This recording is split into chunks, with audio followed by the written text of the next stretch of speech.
Welcome to KRR kitchen. இன்னைக்கு நம்ம கிச்சனில் நல்ல ஒரு ஹெல்த்தியான இட்லி ரெசிபி தான் பார்க்க போகிறோம். இன்னைக்கு நம்ம பூங்கார அரிசி வச்சு நல்லா சாஃப்டாக பஞ்சு போல் இட்லி எப்படி செய்கிறதுன்னு தான் பார்க்க போகிறோங்க. இந்த பூங்கார அரிசி பார்த்திங்கன்னா நம்ம பெண்களுக்காகவே உள்ள அரிசிங்க. இதில் நிறைய சத்துக்கள் இருக்குது. இந்த அரிசியை பார்த்திங்கன்னா சின்ன குழந்தைங்கள்லேருந்து பெரியவங்க வரைக்கும் எல்லாருமே எடுத்துக்கலாங்க. சின்ன குழந்தைங்க, கன்சீவாக இருக்கிறவங்க, குழந்தைக்கு பால் கொடுக்குறவங்க, டயாபெட்டிக் பேஷண்ட்ஸு, பெண்களுக்கு மெனோபாஸ் டைமில் பார்த்தீங்கன்னா ஹார்மோன் சேஞ்சஸ் நடக்கும். அந்த டைமில் இந்த அரிசியை எடுத்துக்கலான்னு சொல்கிறாங்க. ரொம்பவுமே நல்லதுங்க. இந்த அரிசியை நம்ம பார்த்திங்கன்னா வாரத்துக்கு ஒரு தடவையாவது இது போல் இட்லி, புட்டு, தோசை, பணியாரம் இது போல் ஏதாவது ஒரு வகையில் நம்ம செஞ்சு எடுத்துக்கலாம். உடம்புக்கு ரொம்பவுமே நல்லது. இப்போ வாங்க இந்த இட்லி எப்படி செய்கிறது நம்ம வீடியோக்குள்ளே போய் பார்ப்போம். அதுக்கு முன்னாடி நம்ம சேனலை இப்போ தான் ஃபஸ்ட் டைம் பார்க்குறீங்கன்னா சப்ஸ்கிரைப் பண்ணி வச்சுக்கோங்க. கூடவே பெல் சிம்பல் ப்ரெஸ் பண்ணி ஆளுங்கிற ஆப்ஷனையும் ப்ரெஸ் பண்ணி வச்சுக்கோங்க.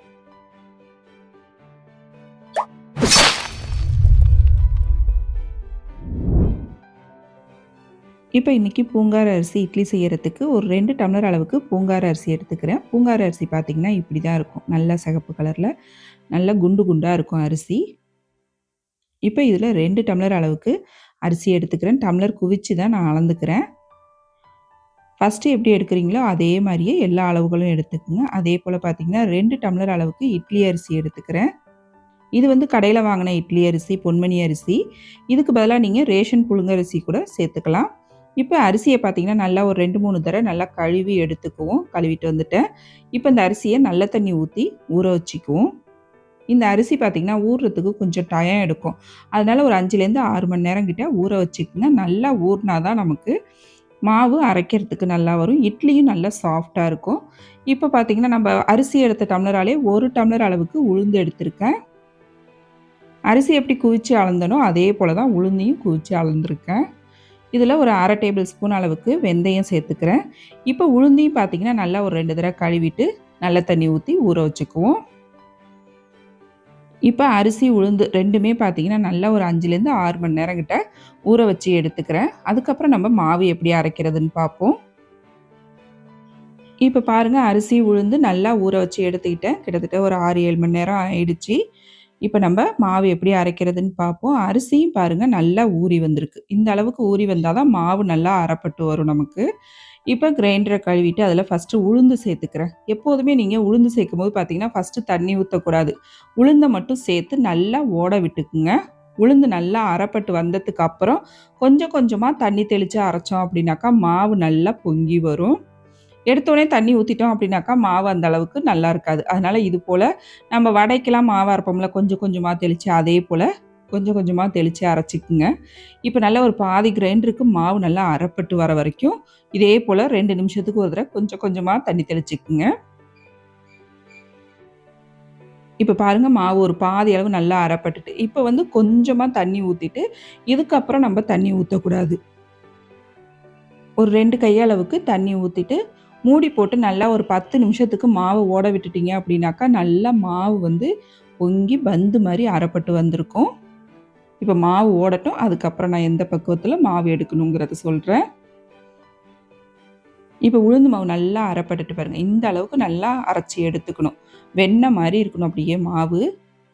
இப்போ மாவை வந்து ஒரு பாத்திரத்துக்கு மாற்றிக்கிறேன். இப்போ உளுந்து மாவு அரைச்சதுக்கப்புறம் பார்த்தீங்கன்னா, அரிசி அரைக்கும்போது ஃபஸ்ட்டு கொஞ்சம் தண்ணி ஊற்றிக்கிங்க. அதுக்கப்புறம் நம்ம எடுத்து வச்சுருக்க அரிசியை கொஞ்சம் கொஞ்சமாக சேருங்க. அரிசியை ஒரேடியாக சேர்த்துட்டோம் அப்படின்னாக்கா கிரைண்டர் சரியாக ஓடாது. அதனால் கொஞ்சம் கொஞ்சமாக சேருங்க அரிசியை. சேர்த்து கொஞ்சமாக தண்ணி விட்டு மாவை நல்லா அரைச்சி எடுத்துக்குவோம். இப்போ அரிசி மாவு பார்த்திங்கன்னா நைஸாக அரைக்கக்கூடாது. லைட்டான கொரகொரப்போட அரைச்சி எடுத்துக்கணும். ரவை பதத்துக்காக கொஞ்சம் நைஸாக இருக்கணும். நைஸான கொரகொரப்போடு அரைச்சி எடுத்துக்கிட்டோம்னா இட்லி நல்லா சாஃப்டாக பஞ்சு மாதிரி இருக்கும். இப்போ அரிசியும் நல்லா அரைப்பட்டுடுச்சு. நான் அதையும் பாத்திரத்துக்கு மாற்றிக்கிறேன். இப்போ அரிசி, உளுந்து நல்லா அரைச்சி எடுத்ததுக்கப்புறம் பார்த்திங்கன்னா கிரைண்டர் கழுவிட்டு இதில் கொஞ்சமாக தண்ணி சேர்த்துக்கிறேன். அதிகமான அளவு தண்ணி சேர்த்துறாதீங்க. இல்லைன்னா நீங்கள் பார்த்துட்டு கூட மறுநாள் சேர்த்துக்கலாம் தண்ணி. இப்போ இந்த மாவுக்கு தேவையான அளவு உப்பு சேர்த்து மாவை நல்லா கரைச்சி விட்டுக்குங்க. மாவு பாருங்கள், கரைக்கும் போதே நமக்கு வந்து அப்படியே சாஃப்டாக இருக்கணும். பஞ்சு மாதிரி லேசாக இருக்கணும். அப்போ தான் நமக்கு இட்லி நல்லா புசு புசுன்னு சாஃப்டாக இருக்குங்க. இப்போ மாவை நல்லா கையால் அடியிலேருந்து எடுத்து விட்டு நல்லா கரைச்சி எடுத்துக்கும். இப்போ மாவு கரைச்சதுக்கப்புறம் ஒரு தட்டு போட்டு மூடி நல்லா அந்த மாவு ஒரு 8 மணி நேரத்துக்கு புளிக்கட்டும். அதுக்கப்புறம் நம்ம இட்லி எப்படி ஊற்றுறதுன்னு பார்ப்போம். இப்போ பாருங்கள் மாவு நல்லாவே புளிச்சு வந்துடுச்சு. இந்த அளவுக்கு புளிச்சு வந்துச்சு அப்படின்னாக்கா இட்லி ரொம்பவே நல்லாயிருக்கும் டேஸ்ட்டு. நல்லா சாஃப்டாகவும் இருக்குங்க. இப்போ மாவு பார்த்திங்கன்னா நம்ம நல்லா வேகமாக கலந்துடக்கூடாது. லைட்டாக இது போல் ஜென்டிலாக கலந்து விடுங்க. நல்லா அடித்து கலந்தோம் அப்படின்னாக்கா மாவு நீத்து போன மாதிரி போயிடும். நமக்கு இட்லி சரியாக வராது. அதனால் இது போல் லைட்டாக கலந்து விட்டுக்குங்க. மாவை லைட்டாக கலந்து விட்டு நம்ம இட்லி ஊற்றி எடுத்துக்குவோம். இப்போ இட்லி பிளேட்டில் துணி போட்டு வச்சுருக்கேங்க. அதில் இட்லி ஊற்றிக்குவோம். இதுக்கு பதிலாக நீங்கள் பார்த்தீங்கன்னா எண்ணெய் தடவிட்டு கூட நம்ம இட்லி ஊற்றி எடுக்கலாம். அந்த இட்லியும் பார்த்தீங்கன்னா நல்லா சாஃப்டாகவே வரும், தட்டில் ஒட்டாமல். இப்போ இட்லி ஊற்றி வேக வச்சுக்குவோம். தண்ணி நல்லா கொதி வந்ததுக்கப்புறம் இட்லியை ஊற்றி வச்சுக்குவோம். இப்போ மூடி போட்டு பார்த்திங்கன்னா இட்லியை ஹை ஃப்ளேமில் ஒரு 10 நிமிஷத்துக்கு வேக வச்சு எடுத்துக்குவோம். இட்லி வந்து அதிக நேரமும் வேக வைக்கக்கூடாது. அதே போல் அடுப்பை லோ ஃப்ளேமில் வச்சு வேக வைக்கக்கூடாது. ஹை ஃப்ளேமில் ஒரு 8லேருந்து 10 நிமிஷம் வேக வச்சோம்னா நல்லா அருமையாக வெந்து வந்துடும். இட்லி பாருங்கள் நல்லா குண்டு குண்டாக எவ்வளோ சாஃப்டாக வந்திருக்கு பாருங்கள். இப்போ லைட்டாக தண்ணி தெளிச்சிட்டு நம்ம இட்லி எடுத்துக்குவோம். இந்த இட்லி பாருங்கள் கொஞ்சம் கூட துணியில் ஒட்டாது, அழகாக வரும். இட்லி பாருங்கள் எந்த அளவுக்கு நல்லா சாஃப்டாக வந்திருக்குன்னு. டேஸ்ட்டும் பார்த்திங்கன்னா ரொம்ப அருமையாக இருக்கும். இந்த அரிசி சத்துக்கள் நிறைஞ்சது மட்டும் இல்லைங்க, டேஸ்ட்டும் ரொம்ப அருமையாக இருக்குங்க. இட்லி, தோசை, பணியாரம் எல்லாமே செய்யலாம் அந்த மாவில். ரொம்ப அருமையாக வரும், டேஸ்ட்டும் நல்லா இருக்குங்க. இப்போ இன்றைக்கி நான் சொன்ன அளவுகளோடு நான் சொன்ன டிப்ஸ் எல்லாம் ஃபாலோ பண்ணி இந்த இட்லி ரெசிபி ரெடி பண்ணிங்கன்னா ரொம்ப அருமையாக சூப்பராக இதே போல் வரும். இந்த இட்லிக்கு சட்னி, சாம்பார், குழம்புன்னு எது வச்சு சாப்பிட்டாலும் ரொம்ப அருமையாக இருக்குங்க. சட்னி ரெசிபி பார்த்திங்கன்னா நம்ம சேனலில் நிறைய போட்டிருக்கேன். அதோட லிங்க் எல்லாமே நான் டிஸ்கிரிப்ஷனில் கொடுக்குறேன், செக் பண்ணிக்கங்க. நேற்று கூட ஒரு வேர்க்கடலை சட்னி போட்டேங்க. அந்த வேர்க்கடலை சட்னியோட இந்த இட்லி வச்சு சாப்பிடும்போது டேஸ்ட்டு ரொம்ப அருமையாக இருக்கும்.